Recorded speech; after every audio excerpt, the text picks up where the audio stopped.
लोकसभा और राज्यसभा दोनों 2 बजे तक के लिए स्थगित कर दिए गए हैं हंगामे के बीच, जिस तरह से संसद की सुरक्षा में चूक हुआ था उस मसले को लेकर। देखिए, आज तमाम सांसद, गैर भाजपा सांसद क्या मांग कर रहे हैं? क्या कोई नाजायज मांग कर रहे हैं? क्या कोई गलत बात कह रहे हैं?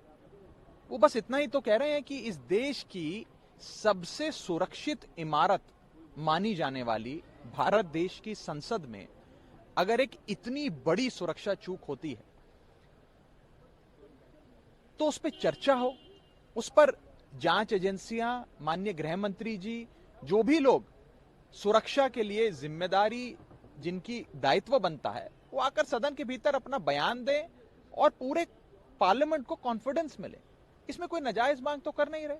आप खुद सोचिए कि अगर कोई शख्स आज भाजपा के मेंबर ऑफ पार्लियामेंट के बतौर मेहमान उसके हस्ताक्षर से विजिटर पास बनवाकर दर्शक दीर्घा में पहुंचता है, अपने साथ गैस कैन, स्मोक कैन जैसे पदार्थ लेकर पहुंचता है, तो कल को वो कोई और भी औजार साथ लेकर आ सकता था, कोई पिस्तौल लेकर आ सकता था, पॉइजनस गैस बॉम्ब लेकर आ सकता था, पॉइजनस गैस कैन लेकर आ सकता था, कोई भी वस्तु ला सकता था, कोई अनफॉर्चुनेट इंसिडेंट हो सकता था, किसी को चोट पहुंच सकती थी, जान माल का नुकसान हो सकता था। तो ये सारे पहलू हैं जो एक जांच का विषय है। इस पर जांच हो और पार्लियामेंट को कॉन्फिडेंस में लिया जाए, कम से कम इस पर एक छोटी सी चर्चा हो, ये हम सरकार से मांग कर रहे हैं। मुझे लगता है कि सरकार को ये मांग स्वीकार करनी चाहिए, क्योंकि ये किसी पार्टी विशेष की या दलगत राजनीति की बात नहीं है, ये इस देश की सबसे सुरक्षित इमारत भारतीय संसद की बात है। अगर संसद भवन सुरक्षित नहीं है तो क्या देश सुरक्षित है? ये बड़ा सवाल खड़ा। लेकिन गृह मंत्री ने तो कहा है कि आप लोग राजनीति कर रहे हैं, विपक्ष के लोग राजनीति कर रहे हैं और संसद की सुरक्षा में चूक हुई है, इसको लेकर स्पीकर ने चिट्ठी लिखी है, गृह मंत्रालय कमेटी बनाई गई है, उसका रिपोर्ट आ जाएगा 15-20 दिनों में। आप क्या चर्चा मांगना राजनीति करना है? क्या इतनी बड़ी सुरक्षा चूक हो गई उससे उस पर सरकार से जवाब मांगना कोई राजनीति करना है? अगर हम सरकार से जवाब नहीं मांगेंगे तो किससे जवाब मांगेंगे? आप मुझे बताइए। मुझे कोई ऐसा शख्स बता दीजिए जिससे जवाब मांगना चाहिए। हम किससे जवाब मांगे? कोई एम्स के डॉक्टरों से जवाब मांगे, या कोई इंजीनियरिंग एसोसिएशन से जवाब मांगे, कोई चार्टर्ड अकाउंटेंट्स की समिति से जवाब मांगे, कोई स्पोर्ट्स खिलाड़ियों से जवाब मांगे? किससे जवाब मांगेंगे? हम सरकार से ही तो जवाब मांगेंगे।